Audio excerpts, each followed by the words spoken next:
Everyone, welcome back to my channel. Today I am doing a mini modern home.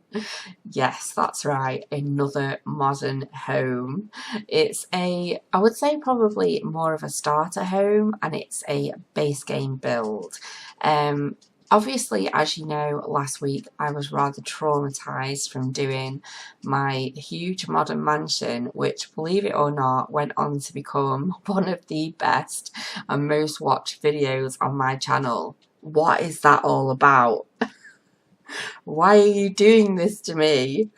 I had to laugh about it because I just thought, you know what, that's life, that's just the way it is, isn't it? But I did actually give myself a break last week, and I did some Let's Plays, I did a couple of builds that I really wanted to do, and I just felt kind of refreshed and re-energized. So my friend Antoine said, maybe it's not that you can't do modern builds, it's more of a case that you're not used to them. And I thought, I think that's right, really. I did kind of go in the deep end with a big modern build. I really was like so excited to do that build, to be fair, because I kind of thought I've not done a massive modern mansion, but I kind of got builder's block along the way and it just put me off.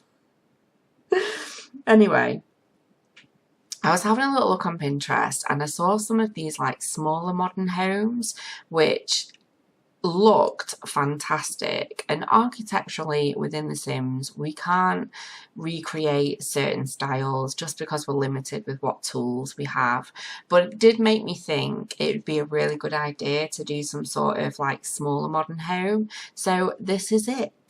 I didn't actually start off with the thought of making it base game, but as I started to build it I kind of thought, with it being smaller, it would be quite cool if I did make it base game, because then, you know, it's kind of killing two birds with one stone, a modern home and a base game home.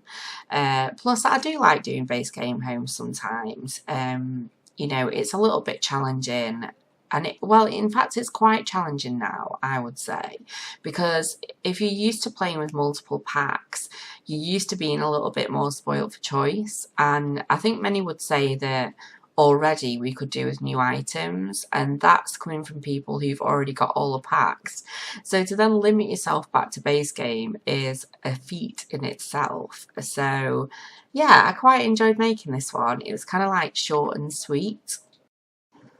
But yeah, this is my fourth build in a row, I think, that I've done in Willow Creek, and basically I thought it would be a really good idea. I know I haven't done it already, but to create a build world where I basically flatten every single lot in every single world and just literally use that world solely for building.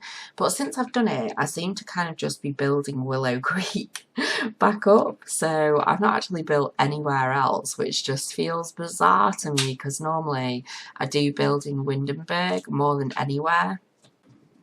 So this build was a 2-bedroom, 2-bathroom build, and on the inside, furnishings wise, I decided to keep it quite sparse, as if it was, well, not only modern, but just a starter home really. It's just very simple. There's nothing magical to this build at all. On the top floor I decided to opt for a bathroom, and that goes out onto a balcony where I've placed several planters, but what you do on that balcony is entirely up to you. It's quite a good space as well, so you could add like a hot tub up there, or I don't know, you could do some painting up there, or just doing your gardening up there, like a garden terrace. That would be pretty cool.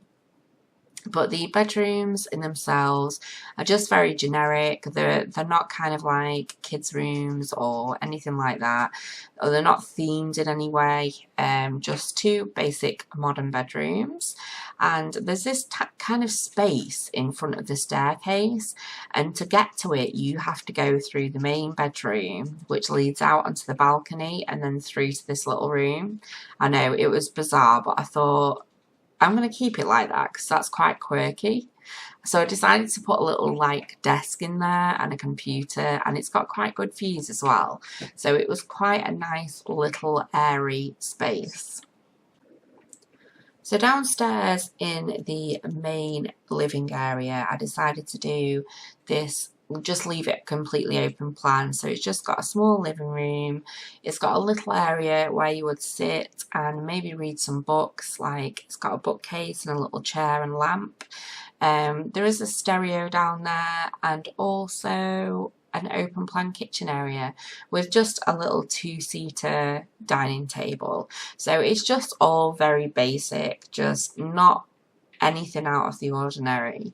And again, with the outside, there's just a little table and chairs and a barbecue area. So I left a good gap open as well, because there is actually a fishing spot directly to the back of this lot. So I left it kind of freely open so the Sims can come in and out and just, you know, have really good access.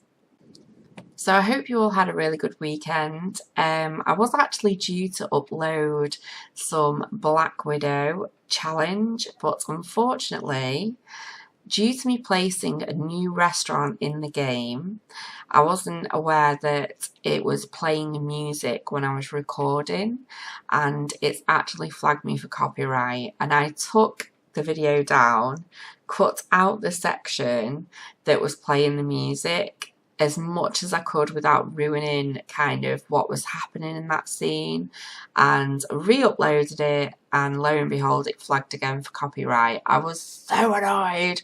I was like, are you kidding me? Like, this has just wrecked my entire challenge.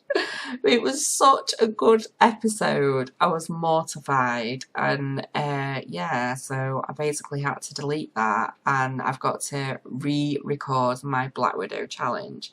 So I'm so sad about that. But yes, that's what's coming next. A couple of uploads of Black Widow challenge and some parenthood this week. I may do another apartment build because I've got a good idea for that, and I'm going to be doing another huge build. This one's going to be on a little bit more of a grander scale. I'm not entirely sure yet as to how I'm going to do it, but you know, I've been getting my ideas together, and I do love a good big build, and so I'm going to get stuck into that at some point. Also was quite disappointed to see that I completely fluffed the genetics challenge. There's me like, oh yeah, you know, this genetics challenge, you know, it might come out ugly, might come out good. Turns out it came out amazing. She was absolutely amazing, and the dad was quite a hottie, but I never included the mother's genetics, which is why she came out so good.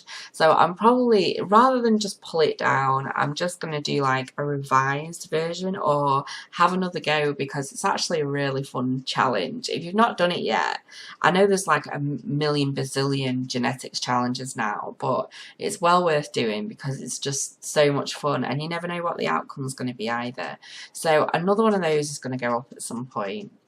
But we're right at the end, so if you enjoyed this video, please give me a big thumbs up, and I will look forward to seeing you next time. Take care. Bye.